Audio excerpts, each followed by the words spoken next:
I'm 76 years old, and I need you to listen carefully, because this might be the last honest thing I ever say.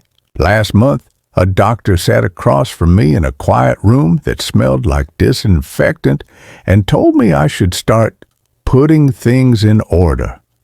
He didn't raise his voice. He didn't soften the words either. At my age, you don't ask questions like how long. You already feel the answer in your bones.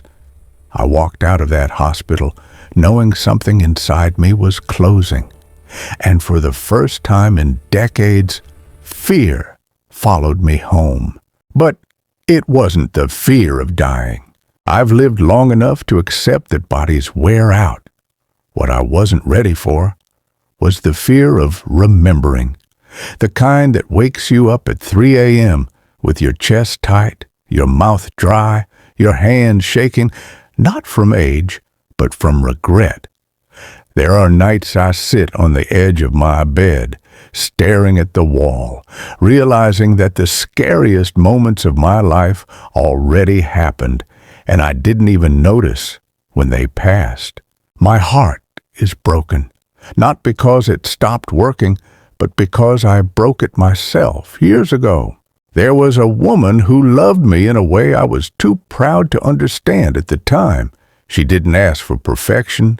She didn't demand grand promises. She only wanted to feel chosen, and I made her wait. I told myself there would be more time, more chances, more tomorrows. That lie felt harmless back then. Today, it feels like a wound that never closed. Fear at 76 isn't loud. It's quiet. It sits with you when the house is empty and the phone doesn't ring. It whispers questions you can't answer anymore. What if I had spoken sooner? What if I had held her hand instead of walking away? What if love only knocks once? Her name was Evelyn. And the truth that breaks me now is this: I didn't lose her to fate or distance or death. I lost her while she was still standing right in front of me, waiting for me to choose her. That is the fear I live with. That is the damage time cannot fix. I met Evelyn in the summer of 1974, when life still felt endless and mistakes felt reversible. She worked at a small public library in Dayton, Ohio, the kind of place that smelled like old paper and quiet hope. I came in asking for a book I didn't really need, just an excuse to talk to her again. She smiled like she already knew I would be back. Looking back now, I think she always knew more about me than I knew about myself. She loved in a simple way. She remembered small things, how I took my coffee, which songs made me quiet. She noticed when my voice changed after a hard day. That kind of love doesn't shout. It waits. And I was a man who thought waiting meant weakness. In my 30s, I believed love was something you fit around ambition. I told myself I was building a future for us. Longer hours, missed dinners, promises postponed. Evelyn never accused me. She just adjusted. And every time she adjusted, I took a little more, thinking she had endless patience. I was wrong. There were moments, clear moments, when she reached for me, and I didn't reach back. One night, in 1986, she asked me quietly if I was happy. Not if I loved her, just if I was happy. I laughed it off, said happiness was a luxury, said we'd have time later. I can still see the way her eyes lowered, like something fragile had been set down and gently broken. Love doesn't disappear all at once. It thins, it gets tired, it learns to be silent. By 1989, the house felt colder, even in summer. We spoke about groceries, bills, weather, not about us. I noticed she stopped asking when I'd be home. That should have scared me. Instead, I felt relieved. That relief is something I still hate myself for. The day she left, there was no drama, no screaming. She stood by the door with a small suitcase, her hand steady, her voice calm. She said she didn't feel chosen anymore, not abandoned, not unloved, just not chosen. I nodded like a fool who thought love could be resumed later, like a paused conversation. I didn't chase her. I didn't beg. I told myself that if it was meant to be, she'd come back. That was the last lie I ever told myself that felt comfortable. That night, the house was unbearably quiet. I sat on the edge of the bed she used to sleep in, staring at the empty pillow, feeling something heavy settle in my chest. I told myself it would pass, that everything passes. Some things don't. That was the moment my life split in two. The years before, I knew what regret felt like. And everything that came after, the years after Evelyn left, didn't fall apart all at once. They just slowly emptied. I kept waking up, going to work, paying bills, answering polite questions with polite smiles. From the outside, my life looked stable. From the inside, it felt like living in a house where all the furniture had been removed, but no one told you why it felt so cold.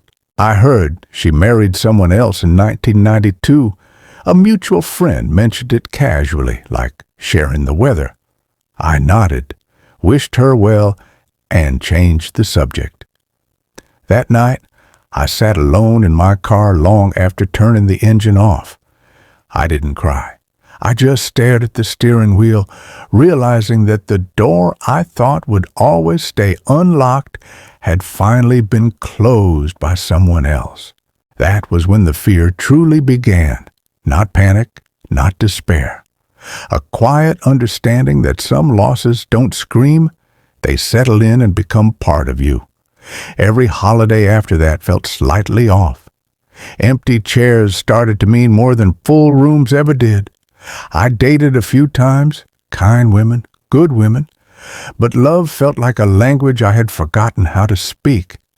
I compared without meaning to, and comparison kills beginnings.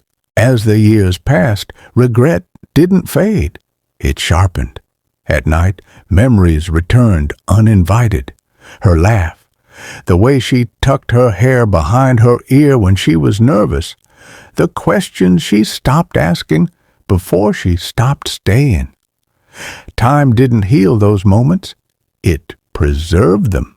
Now, at 76, with my body slowing down and silence filling more of my days, I finally understand what love was asking of me back then. It wasn't perfection. It wasn't certainty. It was presence. It was choosing every day, even when it felt inconvenient or ordinary.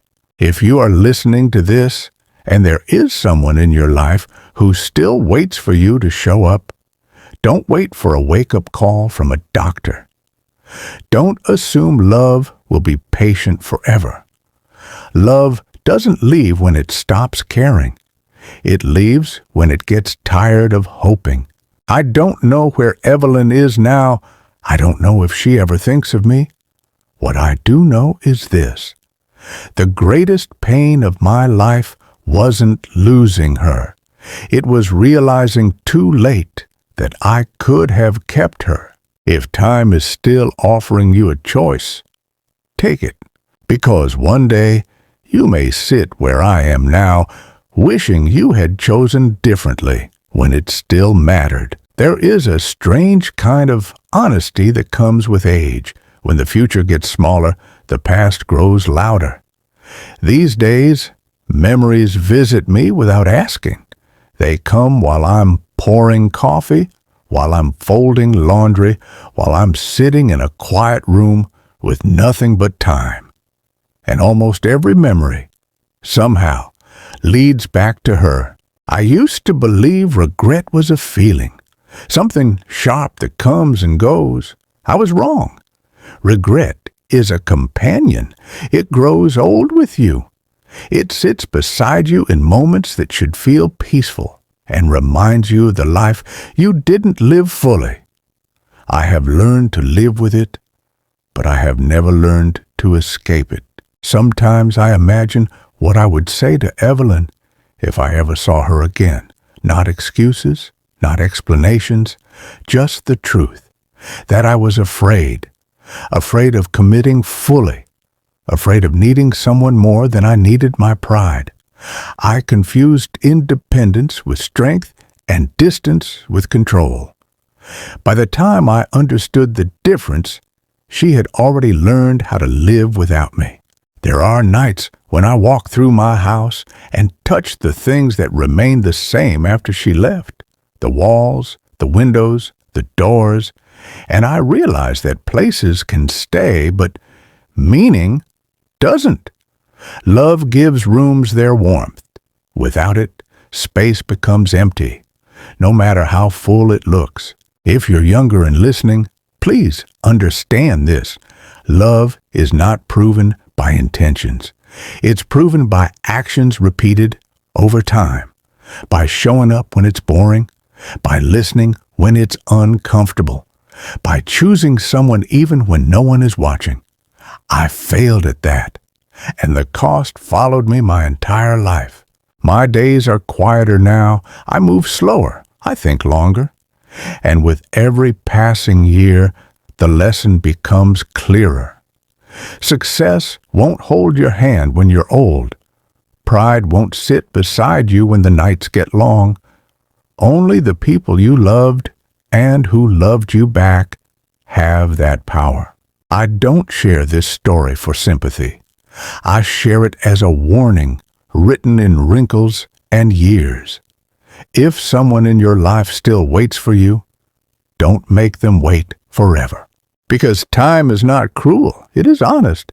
And once it shows you the truth, it never gives you the chance to unsee it. I sit here now, 76 years old, staring out the window at a world that keeps moving without me. The sun sets and rises, children grow, and people fall in love every day, but I am trapped in the echoes of a choice I can never undo. Evelyn's face comes back to me in quiet moments. Her smile, her patience, the way she always believed in me before I believed in myself. I have learned that regret is not punishment from the universe. It is the mirror you cannot look away from.